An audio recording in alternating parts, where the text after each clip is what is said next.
Oi pessoal, o assunto da semana é reino fungi, claro, formado pelos fungos. Quando nós pensamos em fungos, normalmente nos vem à mente a imagem de cogumelos, como por exemplo esses que aparecem na figura. Porém, também fazem parte do grupo dos fungos, também estão relacionados aos fungos, situações como por exemplo um sapato bolor presente aí num sapato de couro que você deixou guardado no armário, o bolor esverdeado de uma laranja que está apodrecendo ou presente em um pão. Essas também são situações que ocorreram a partir da ação de fungos, assim como, por exemplo, também os fungos que são utilizados na fabricação de queijos, né? Esses mofos que aparecem aí no queijo Roquefort, Camembert.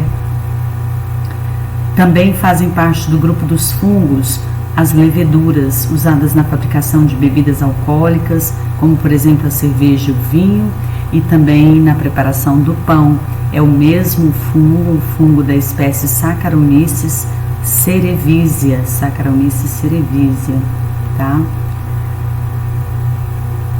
Além deles, claro, sim, também os cogumelos fazem parte aí desse grupo, os mais variados tamanhos, formatos, cores.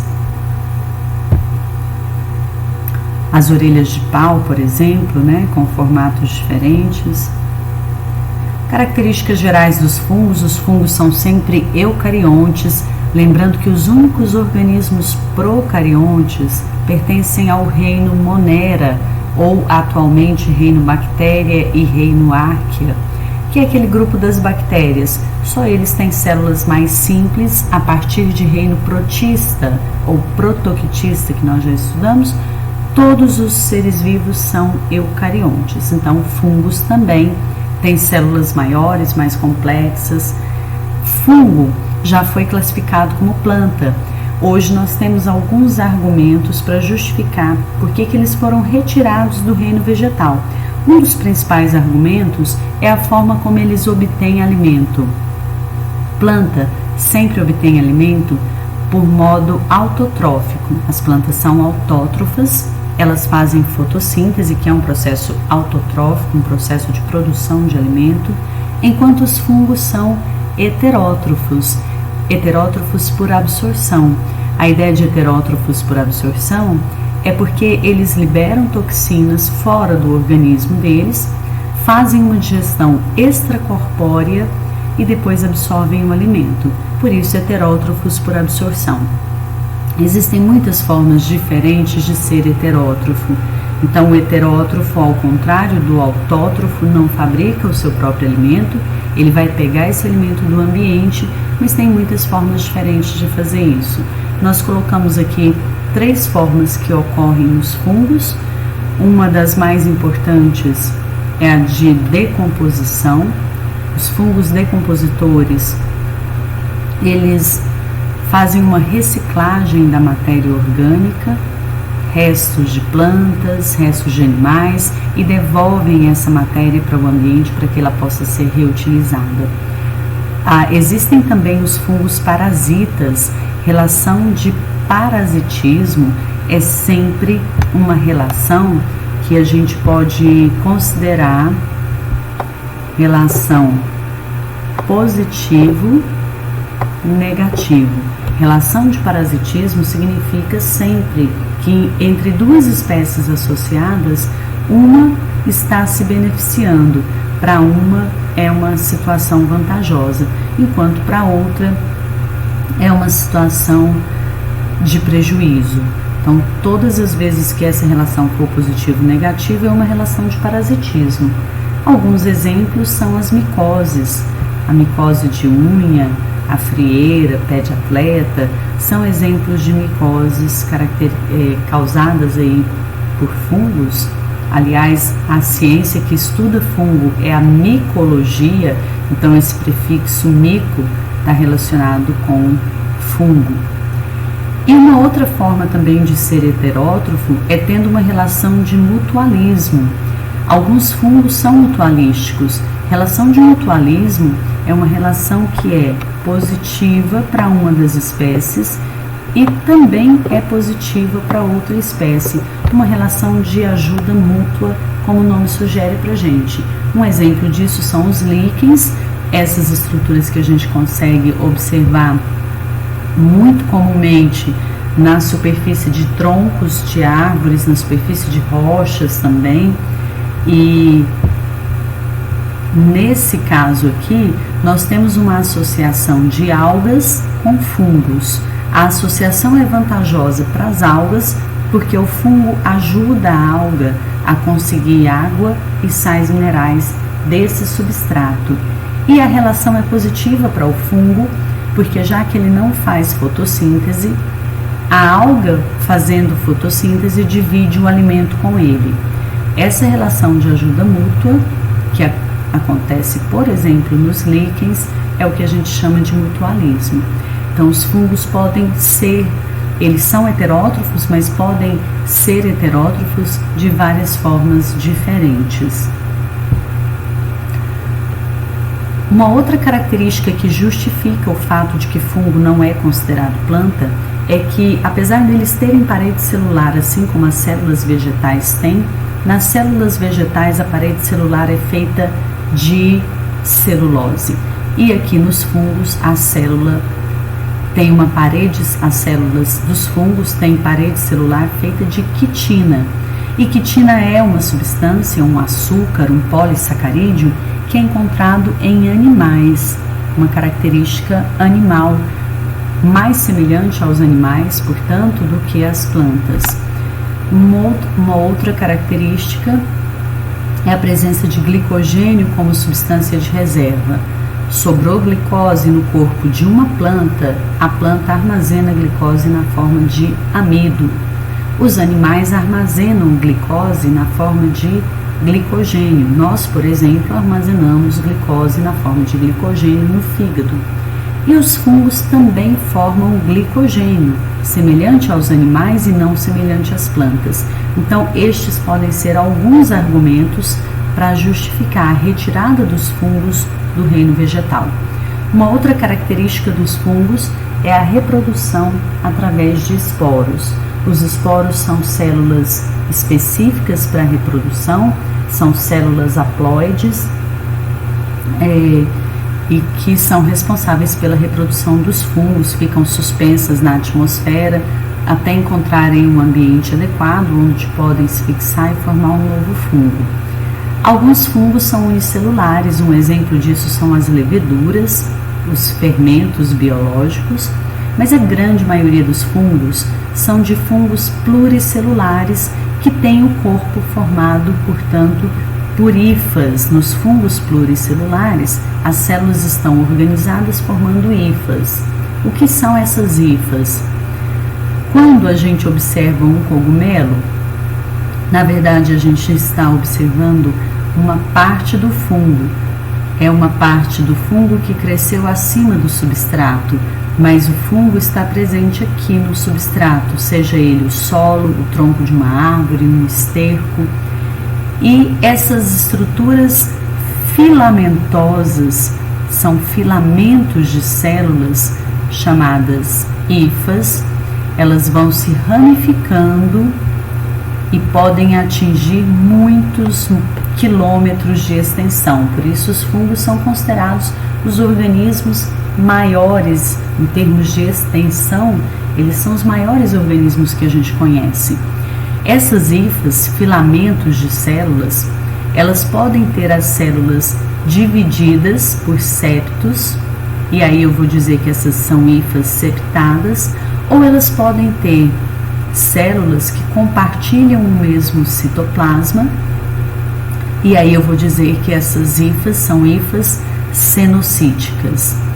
O conjunto de hifas, esse emaranhado de hifas que se ramificou naquele substrato, é considerado um micélio, é denominado micélio. Esse é o micélio vegetativo, micélio que está buscando nutrientes.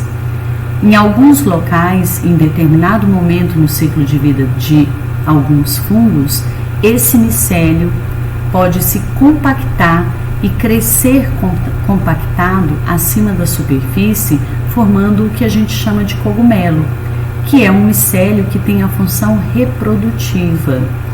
Esse micélio com função reprodutiva é conhecido também como corpo de frutificação. Então, o cogumelo é um corpo de frutificação de determinado fungo. É apenas uma estrutura de reprodução daquele fungo. É uma estrutura de reprodução porque embaixo desse chapéu do cogumelo existem lâminas que são lâminas produtoras de esporos. Esporos que vão ser lançados na atmosfera, vão ficar suspensos no ar ou vão cair nesse mesmo substrato em regiões próximas, e a partir desse esporo se desenvolve uma nova hifa que vai dar origem a um novo micélio, a um novo indivíduo. Essa é uma reprodução assexuada, portanto. Falando novamente um pouco sobre a importância dos fungos, já citamos que uma das principais importâncias é o papel de decompositor. Capacidade de decompor matéria orgânica, ela é vantajosa sim, porque junto com as bactérias, os fungos se alimentando de matéria orgânica, de folhas mortas, de organismos mortos, de resíduos, eles contribuem para a reciclagem da matéria no meio ambiente e permitem que essa matéria seja reutilizada. A gente pode dizer que os fungos são sapróbios ou saprófagos. Então, essa forma de alimentação fazendo a decomposição também pode ser denominada dessa forma. Isso é importantíssimo, porque sem isso esses restos ocupariam todo o planeta e não haveria espaço no planeta, além da matéria também não ter como ser reutilizada. Então é um papel extremamente importante, um papel ecológico dos fungos, porém essa capacidade de decompor matéria orgânica também pode causar alguns problemas para o ser humano, porque alguns fungos acabam destruindo alimentos, destruindo roupas, estragando papéis, couro, vários outros produtos. Alimentos que estão estocados e que podem ser estragados pela ação de fungos. Uma outra função, uma outra importância dos fungos é que na nossa relação com os fungos podem ser bastante benéficos para nós se pensarmos nas espécies de fungos que são comestíveis, como o champignon, o shiitake, que são fungos muito usados, muito apreciados na alimentação, além dos fungos também que são utilizados na fabricação de alimentos, como a gente falou anteriormente, na fabricação de queijos, de bebidas alcoólicas, de pães, Uma outra importância dos fungos também, nesse caso uma importância mais negativa, é que muitos fungos são alucinógenos. Embora muitas pessoas defendam que são substâncias naturais, essas toxinas produzidas por esses fungos são sim extremamente perigosas. Alguns fungos, além de serem alucinógenos, são altamente venenosos, e uma pequena quantidade de fungo venenoso, dependendo da espécie, uma pequena quantidade que foi ingerida pode levar o indivíduo à morte. O próximo item que podemos citar aqui como uma importância dos fungos é a produção de fármacos. Então, vários medicamentos se utilizam dessas toxinas, de substâncias produzidas pelos fungos como princípio ativo, Então, por exemplo, os antibióticos, o primeiro antibiótico que foi descoberto justamente assim, por um acidente, num estudo com bactérias, uma placa que mofou, e o pesquisador percebeu que ao redor desse fungo as bactérias não cresciam, a colônia de bactérias não se desenvolvia. Então, o primeiro antibiótico surgiu dessa forma, e até hoje é o caso da penicilina, o primeiro antibiótico. até hoje é utilizado, além de outros antibióticos e vários outros medicamentos que se utilizam de substâncias produzidas pelos fungos. Biorremediação, também um importante papel dos fungos. Assim como as bactérias, os fungos também podem ser usados na biorremediação, que é o caso de acidentes com derramamento de petróleo, por exemplo. E esses micro-organismos, então, são usados para fazer essa degradação dessas substâncias tóxicas e fazer uma limpeza do ambiente. Bioinseticidas, também uma característica e uma utilização dos fungos no combate a pragas da agricultura. Então, por exemplo, para combater as cigarrinhas que atacam as folhas da cana-de-açúcar, que atacam as pastagens, podem ser usados fungos. Qual que é a vantagem? No controle, esse combate biológico, né? Ele é mais específico do que o uso de agrotóxicos. No uso de agrotóxicos, os insetos polinizadores, como as abelhas, por exemplo, eles acabam sendo afetados também. E o impacto no ambiente pode ser muito prejudicial, muito terrível. Já na biorremediação, isso não vai acontecer.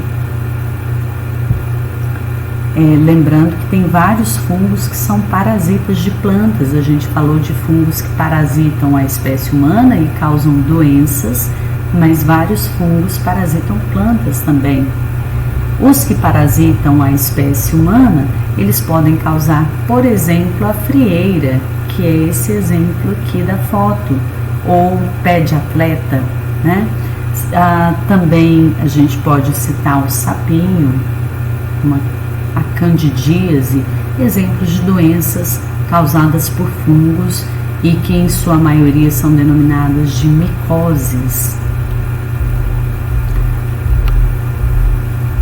Ainda uma outra importância dos fungos, também já citamos, é essa associação que eles acabam realizando com outras espécies, como por exemplo os líquens, a associação dos fungos com as algas.